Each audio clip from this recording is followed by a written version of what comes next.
Good morning, sir.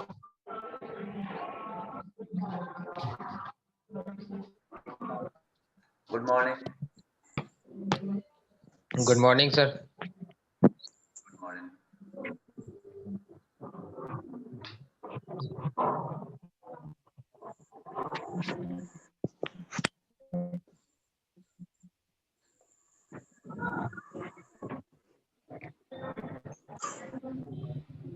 तो अपना नाम डाल दीजिए चैट बॉक्स में।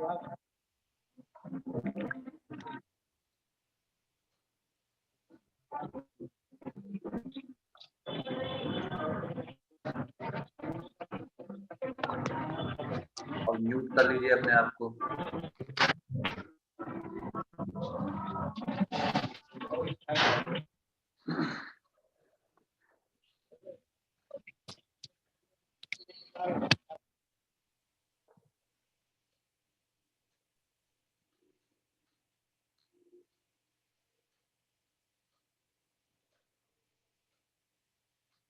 Write your name in the chat box, everyone.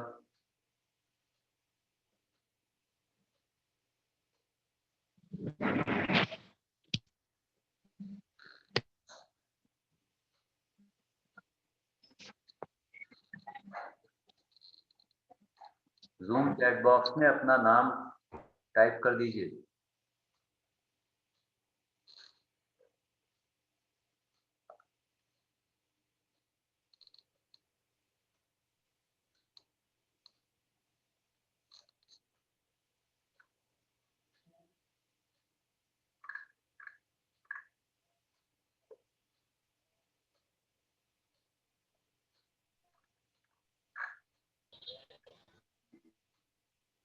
Good morning, sir. Good morning. Everyone write your name in the chat box for attendance. Good morning.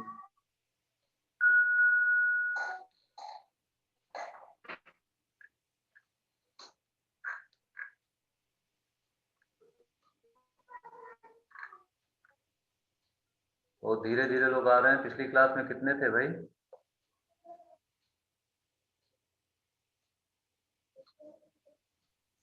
Twenty-one, sir, I think. 21 and right now only 11. ठीक है, let us start. पिछली 2 classes में हम लोग एक offline campus में और दूसरी ऑनलाइन क्लास में हम लोग सेट थ्योरी के बारे में बात कर चुके हैं. We will continue from there. तो set theory a topic from the first unit of your subject. और जो हम लोग ने बात की थी 2 क्लासेस में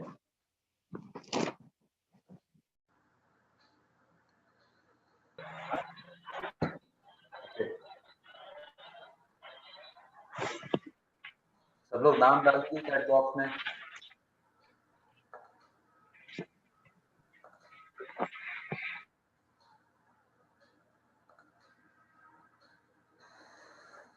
तो लास्ट 2 सेशंस में हम लोग सेट्स के बारे में बात कर चुके हैं.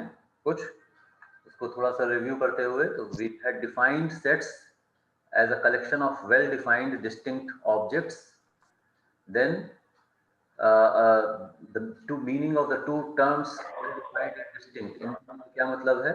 We call a set a well defined collection of objects because we can decide with absolute certainty whether a given object is the member of a particular set or not. तो इसलिए well defined बोलेंगे. और distinct क्यों बोल रहे हैं? Distinct indicates that I'm sorry, I got disconnected again. So coming back, everyone has typed his or her name in the chat box, I hope. नहीं भाई नहीं से Mute कर लीजिए. So a set is a collection of well-defined distinct objects. We call a set a well-defined collection of objects because we can decide with absolute certainty whether a given object is its member or not, and distinct indicates that no two elements can be same or no element will be repeated. ये हम लोग बात कर चुके हैं, थोड़ा सा बस इसको रिवाइज कर लें. Then the objects of a set are called its members or elements. ये नॉमेनक्लेचर हम लोग यूज करते हैं या नोटेशन यूज या नाम यूज करते हैं कि जो भी ऑब्जेक्ट है किसी सेट में उसको हम उसका मेंबर या उसका एलिमेंट बुलाते हैं। कुछ एग्जाम्पल हम लोगों ने देखे थे, उसी से मिलते हुए कुछ example. The set of all integer, आज नेटवर्क में कुछ ज्यादा प्रॉब्लम है।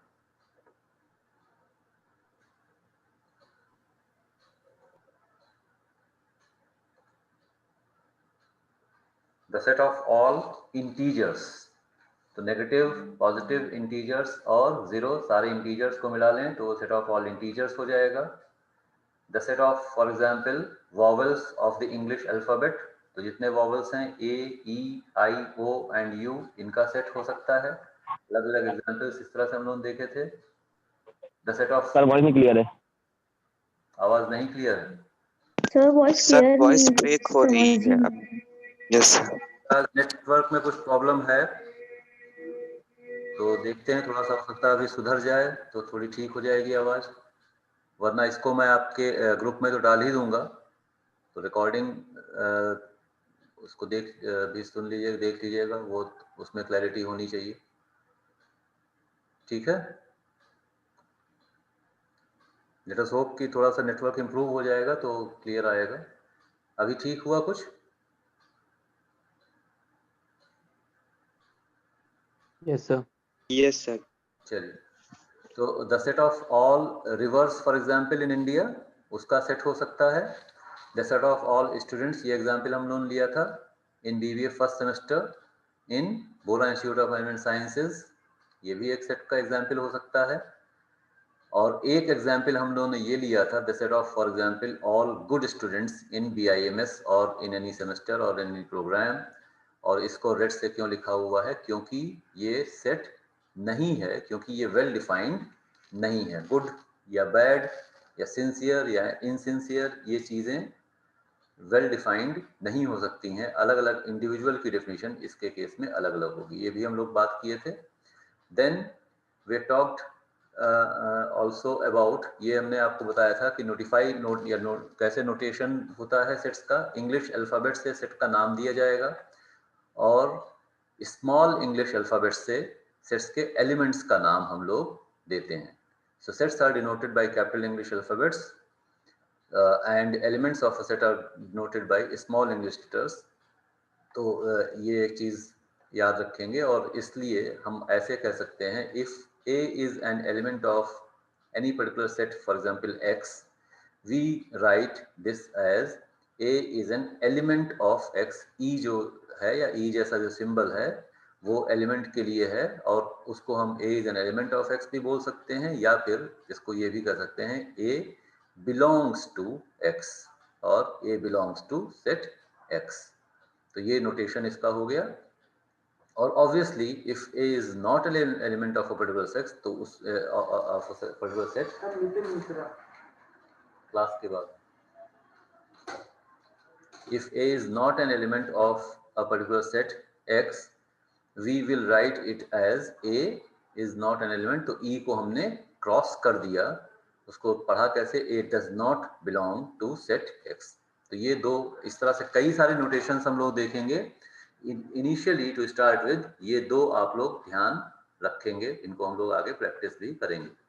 और इसको थोड़ा सा अलग तरीके से ऐसे भी कभी कभी लिखा जा सकता है, अगर हमने ई को उल्टा करके लिख दिया, सेट को पहले डिनोट किया और उसके बाद उल्टा ई है और उसके बाद एलिमेंट है, तो इसका मतलब हुआ कि इसको भी वही बोलेंगे, बोल सकते हैं ए बिलोंग्स टू एक्स और एक्स इंक्लूड्स ए, एक्स सेट के अंदर एलिमेंट ए है, ये डिनोट करने का एक तरीका ये भी है, उल्टा ई लिख करके।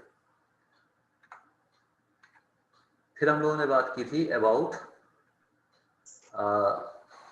2 different ways of representing sets. हम सर सेट, हाँ बोलिए।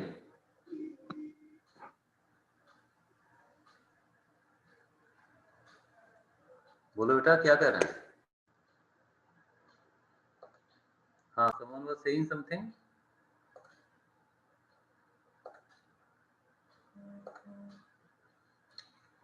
कोई कुछ बोल रहा था?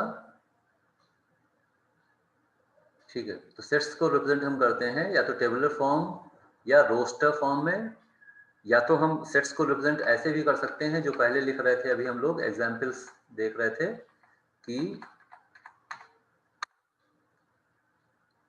सेट को लिखने का ये भी तरीका, एक तरह से डिस्क्राइब कर दिया हमने सेट को, ये भी तरीका हो सकता है। लेकिन डिस्क्राइब करने के अलावा जो तरीका होगा वो होगा कि हम या तो सेट के सारे एलिमेंट्स को रिप्रेजेंट कर दें, सारे एलिमेंट्स लिस्ट कर दें, तो टेबुलर फॉर्म या रोस्टर फॉर्म उसको बोलते हैं। तो जितने भी एलिमेंट्स सेट के अंदर हैं उनको सबको लिख दिया गया, तो this is the roster form. और या फिर सेट बिल्डर नोटेशन बोला जाता है, मतलब कि हमने सेट की कोई एक पर्टिकुलर कैरेक्टरिस्टिक को लेकर के और वो डिस्क्राइब कर दी, तो इसे बोलते हैं सेट बिल्डर नोटेशन। एक पर्टिकुलर कैरेक्टरिस्टिक, सारे एलिमेंट्स जो भी हैं उनकी कॉमन कैरेक्टरिस्टिक को हमने लिख दिया।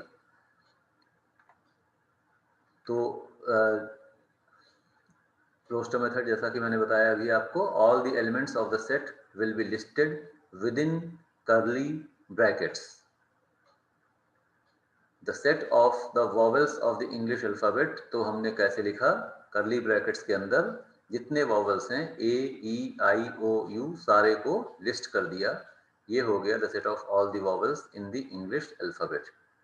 इसी तरीके तो जो एक इंपॉर्टेंट चीज यहाँ पर भी हमें ध्यान रखनी है, ये भी हम लोगों ने बात मेरे ख्याल से की थी, the order in which the elements are listed is immaterial. किस ऑर्डर में A E I O you लिख रहे हैं, या ए आई ई ओ यू लिख रहे हैं, या ओ पहले लिख दिया, या किसी को भी पहले लिख रहे हैं बाद में लिख रहे हैं, ऑर्डर से मतलब नहीं है, जितने एलिमेंट्स हैं वो सारे होने चाहिए। तो that is the only thing that is important. Set builder notation यानी कि रूल हमने बता दिया, कौन सा रूल है।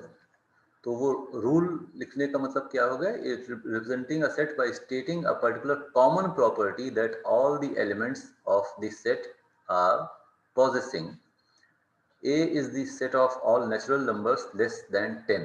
अगर ऐसा है, ऐसे हम उसको डिस्क्राइब कर सकते हैं, कर रहे हैं, तो इसको अगर हम लोग लिखेंगे सेट बिल्डर नोटेशन में तो इस तरीके से लिखा जा सकता है।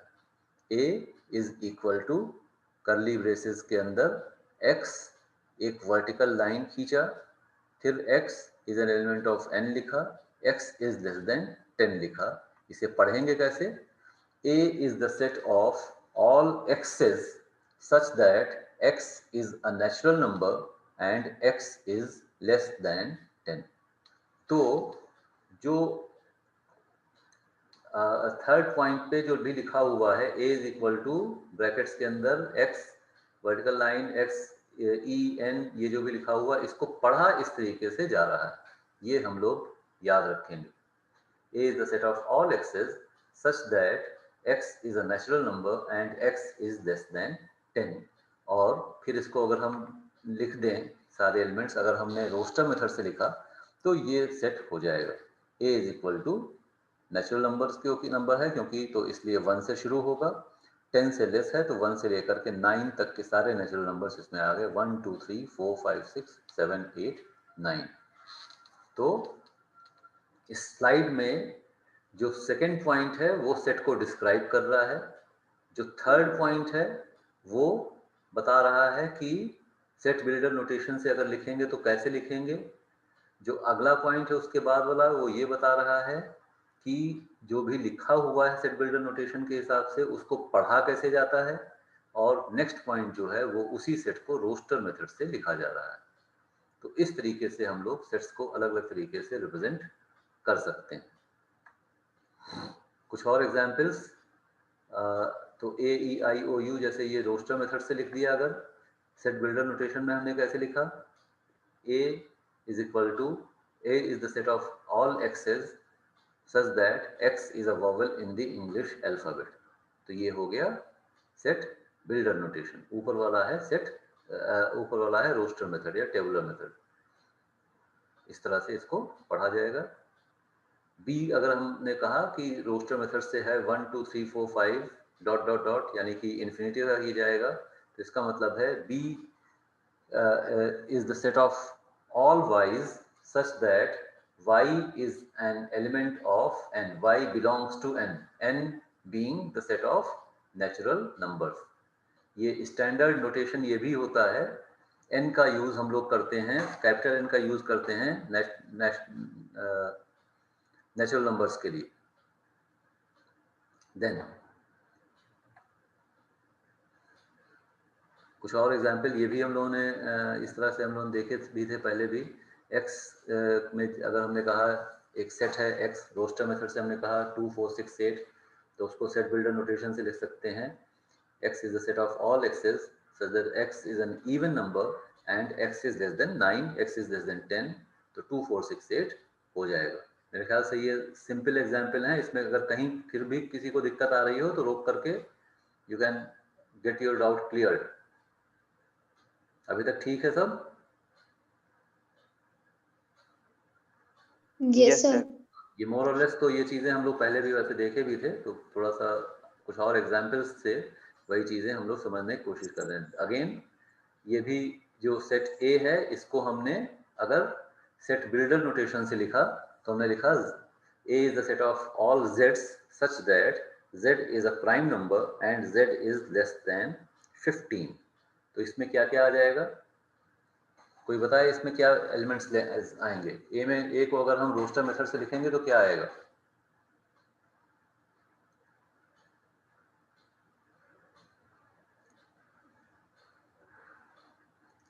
ए को, सेट ए को के सारे एलिमेंट्स लिस्ट किए जाएं तो क्या क्या एलिमेंट आएंगे? इसके अंदर सारे प्राइम नंबर्स हैं लेस देन 15.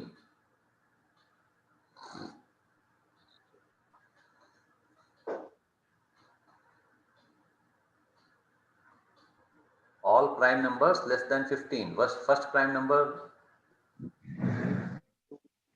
है भाई, ये तो Sir, 2 is the only prime number. 2 is the अरे सर नहीं वो तो सर सर प्राइम वो नंबर होता है जो कि इवन होता है, वो तो अलग बात है. हाँ वो अलग बात है. तो यहाँ ए में कौन सा आएगा? ए में क्या आएगा बताइए? A is the set of all prime numbers less than 15.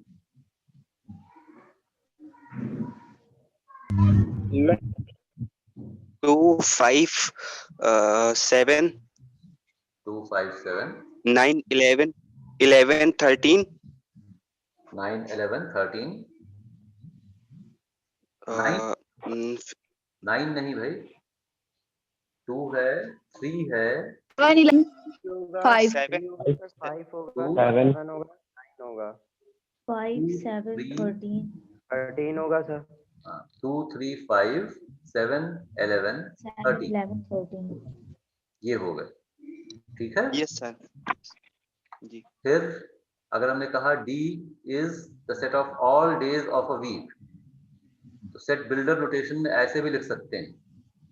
तो ये क्या हुआ? ये तो बता ही देंगे भाई, बताओ जल्दी से. कोई कितने एलिमेंट्स हैं इसमें? सेट 7. ये मैंने लिस्ट नहीं किया. The set of all days of a week, तो Sunday, Monday, Tuesday, Wednesday, Thursday, Friday and Saturday, ये सारे के सारे एलिमेंट्स इसमें आ जाएंगे. एंड मैंने बोला जरूर, लेकिन Yes, sir. ध्यान रखेंगे एक और चीज जो मैंने अभी बोला उसका भी ध्यान रखेंगे आप. एंड वगैरह यूज नहीं किया था, केवल अलग अलग एलिमेंट्स को सेपरेट करने के लिए कॉमा का ही यूज किया जाएगा. अगर आपने लिखा set of days of a week, हमने लिखा Sunday, Monday, Tuesday, Wednesday, Thursday, Friday and Saturday, तो यहाँ 8 एलिमेंट्स हो गए. एंड भी एक एलिमेंट हो गया. Okay, so therefore we do not Yes, sir. write and. That we should always remember. Some special sets ये भी याद रखेंगे. अभी मैंने आपको बताया था set of natural numbers is always represented by n. तो कैपिटल N अगर कहीं लिखा हुआ है तो इसका मतलब है it is the set of natural numbers 1 2 3 4 5 6 up till infinity. ये हो जाएगा set of natural numbers n. तो जैसे यहाँ पर ये लिखा हुआ है n is equal to 1 2 3 4 5 6 7 जो भी अप टू इंफिनिटी. इसी तरीके से सेट ऑफ होल नंबर्स को कैपिटल W से रिप्रेजेंट किया जाएगा. सेट ऑफ होल नंबर्स में 0 से शुरू होकर के इन्फिनिटी तक जाएंगे नंबर्स, और set of integers is represented by, normally it is represented by z, sometimes it is also represented by I, capital I or capital Z. तो all integers z is equal to minus infinity से लेकर के plus infinity तक integers लिख दिए, चाहे उसको z से चाहे I से बोल दें। म्यूट कर दीजिए भाई, सब लोग म्यूट रहिए, आवाज कहाँ से आ रही है? सर जो वो -1 और -2 -3 सब निगेटिव इंटीजर्स हैं, और पॉजिटिव में वो which is same as natural number. Positive integers are same as natural numbers, बिल्कुल ठीक। Okay sir. चलिए कुछ एक क्वेश्चंस देख लें जरा, बताइए। ये तो आसान है। Following sets have to be written in roster form. Set of months in a year that end in letter Y. Roster form यानी कि सारे एलिमेंट्स लिखने हैं, बताइए। जनवरी, फरवरी, जुलाई। जनवरी, फरवरी एंड जुलाई। जुलाई 3 हो गए। 3 हो गए, बहुत बढ़िया। Yes sir. Very good. जनवरी, फरवरी, जुलाई। मार्च, और अप्रैल, जुलाई। जून, अगस्त, सितंबर, अक्टूबर, नवंबर, दिसंबर, बाकी जितने भी एलिमेंट्स सर वाई से एंड नहीं हो रहे हैं। वाई से एंड नहीं हो रहा है, नहीं हो रहा है। Yes sir. ऐसे हैं जनवरी, फरवरी एंड जुलाई, तो इस सेट के मेंबर रहेंगे जनवरी, फरवरी एंड जुलाई। Yes sir. Set of months in a year that have 31 days, इसमें कितने एलिमेंट्स हो जाएंगे? जनवरी, मार्च, जनवरी, मार्च, मई, जुलाई, अगस्त, अक्टूबर, दिसंबर। अक्टूबर एंड दिसंबर कितने हुए? How many months are there with 31 days? 7 months. 7 months have 31 days. 7 sir 8। हाँ, 30 मंथ्स वाले 30 डेज वाले कितने मंथ्स होते हैं भाई? 4 मंथ्स और 30 डेज, और एक फरवरी हो गया जिसमें नॉर्मली 28 डेज होंगे और लीप ईयर्स में 29 डेज होंगे, ठीक है? Leap year. हाँ, the set of all odd numbers between 10 and 20. The set of all odd numbers between 10 and 20. 5 and they are 11, 13, 15, 17, 19. 19. Simple questions है। Express the following sets in set builder form. Set builder notation में लिखना है। Set of prime numbers between 20 and 30. ये कैसे लिखा जाएगा?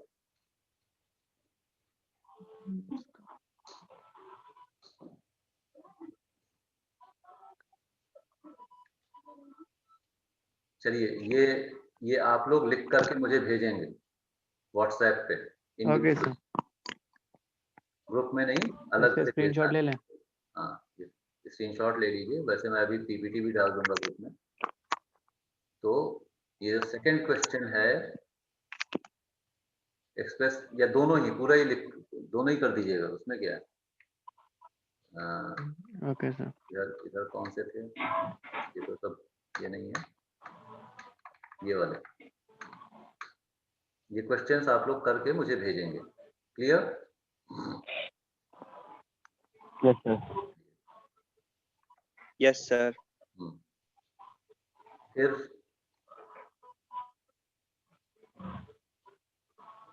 ये हो जाएगा। Yes sir. ठीक है, कीजिए।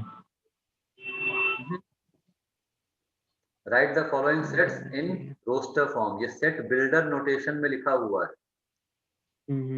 अगर इसको ए बोलें तो इट इज ए, और this set is the set of all x's such that x is equal to n upon 2n plus 1, where n is n belongs to n is a natural number, that means, and n is less than 4. तो n की value क्या हो गई? पहले तो यहाँ n निकालें कितना हो गया। स्मॉल n की वैल्यू क्या क्या? सर 1 2 3 1 2 3। अब ये एक बार n की वैल्यू 1 रखेंगे x निकल आएगा, फिर 2 रखेंगे x की एक और वैल्यू निकल आएगी, फिर 3 रखेंगे x की एक और वैल्यू निकल आएगी। और ये तीन जो भी नंबर्स मिलेंगे, जो तीन अलग अलग वैल्यूज x की मिलेंगी, उसका जो सेट होगा वही सेट यहाँ पर हमें लिखना है। सर ये वाला क्वेश्चन नहीं समझ में आ रहा है। नहीं आ रहा है? चलो अच्छा, हम्म, चलो अभी अभी यहीं पे करके देखा जाए इसको। सर एक बार फिर से रिपीट करिए। पहली चीज तो है कि n is less than 4 and n is an element, n is a natural number। तो n की वैल्यू क्या हो जाएगी? इसको एक काम करते हैं,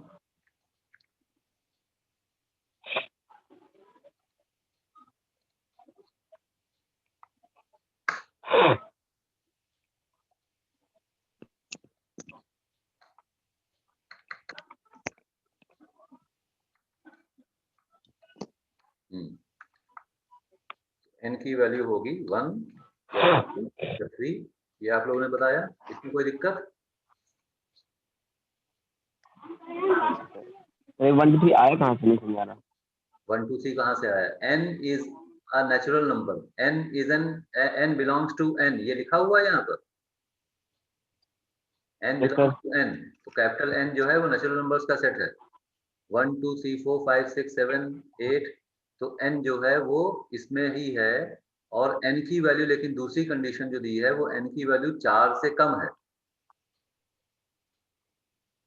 तो n की वैल्यू नेचुरल नंबर के बराबर है और n की वैल्यू 4 से कम है, तो वो सारे नेचुरल नंबर जो कि 4 से छोटे हैं, n की वो वैल्यू हो सकती है। तो इसलिए n की वैल्यू या तो 1 हो सकती है, या तो 2 हो सकती है, या तो 3 हो सकती है। ठीक है,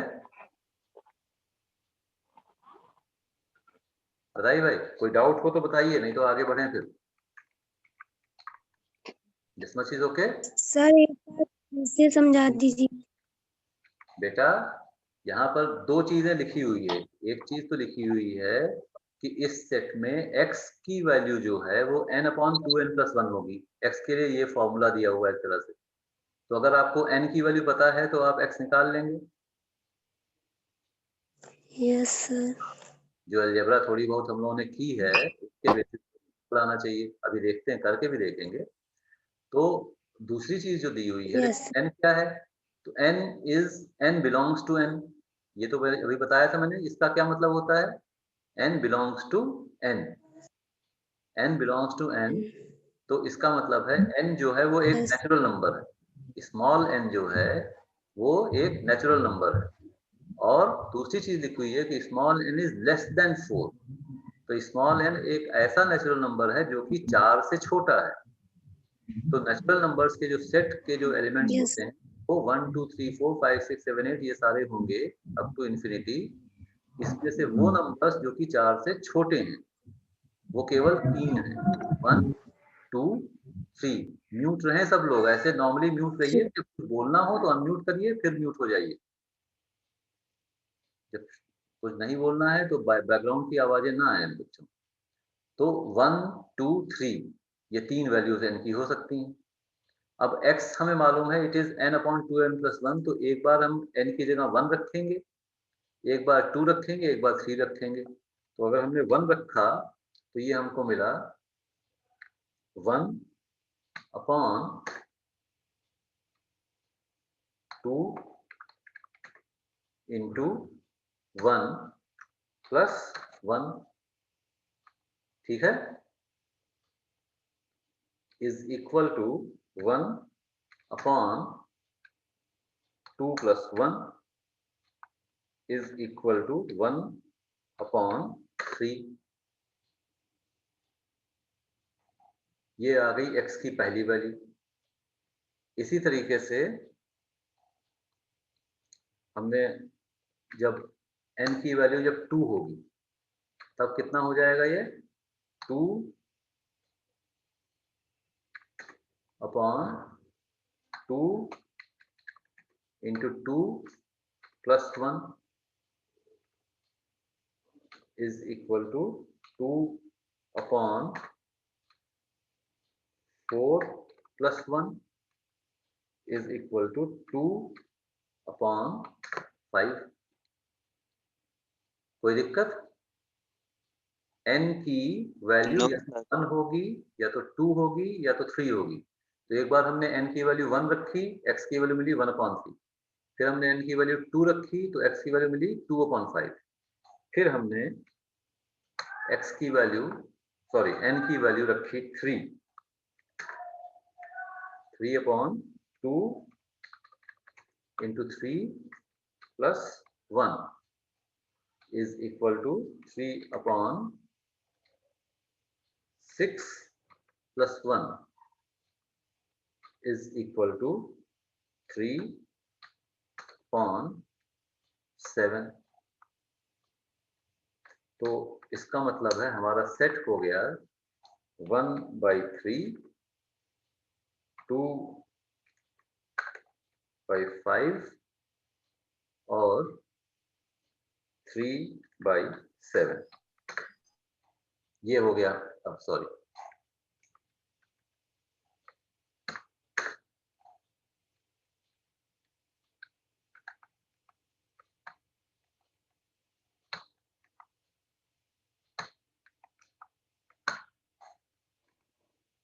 ये हो गया आंसर हमारा।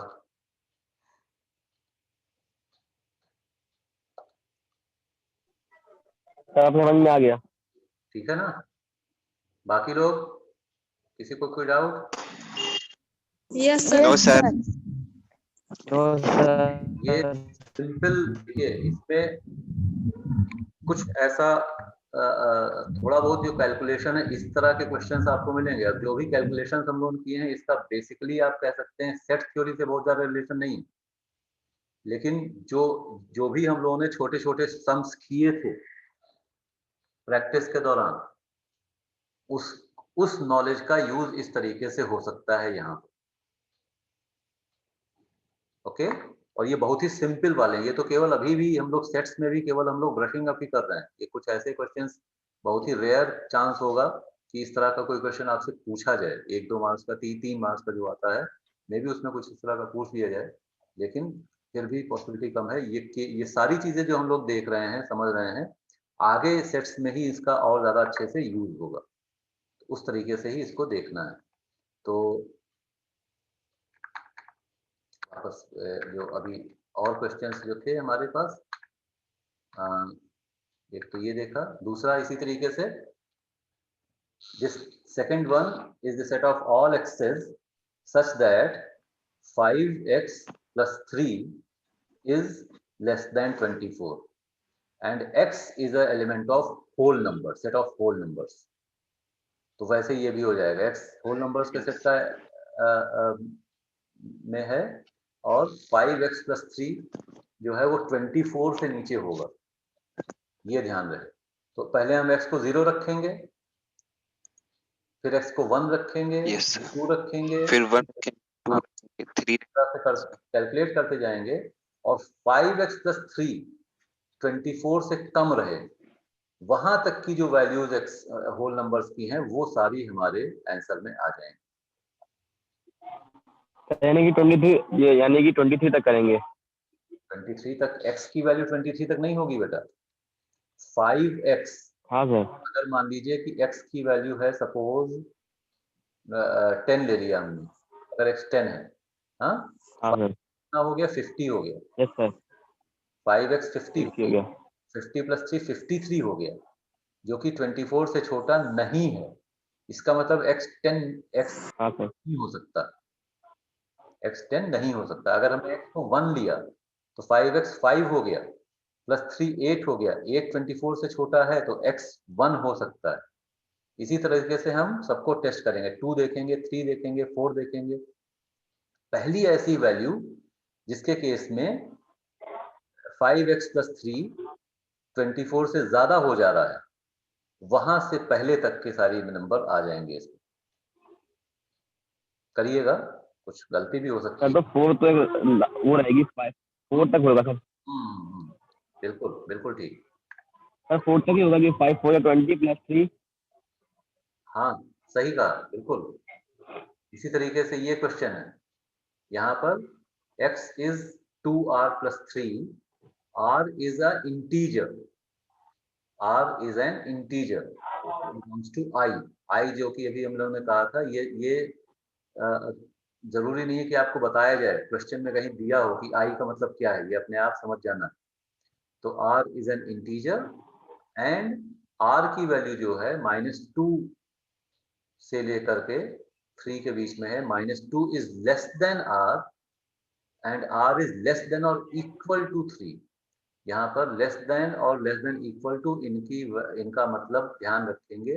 Less than -2, r is greater than -2, sorry, r is greater than -2 का मतलब हो गया -1 से शुरू होगा, 0 होगा, 1 होगा, 2 होगा। तो इस तरह से वैल्यू रखेंगे। तो इन स्लाइड्स में आप लोगों को ये डाल दूंगा अभी ग्रुप में प्रैक्टिस करने के लिए। इनके आंसर्स निकाल करके और आप लोग सॉल्व करके मुझे फोटो खींच करके इंडिविजुअली भेजेंगे, ग्रुप में कोई नहीं डालेगा, ठीक है। फिर कल आप लोग आएंगे यहाँ पर, तो कल मिलते हैं। Yes sir. कल मिलते हैं और फिर इससे आगे बात करते हैं। Okay, thank you. Yes, sir. Thank you Thank sir. Sir.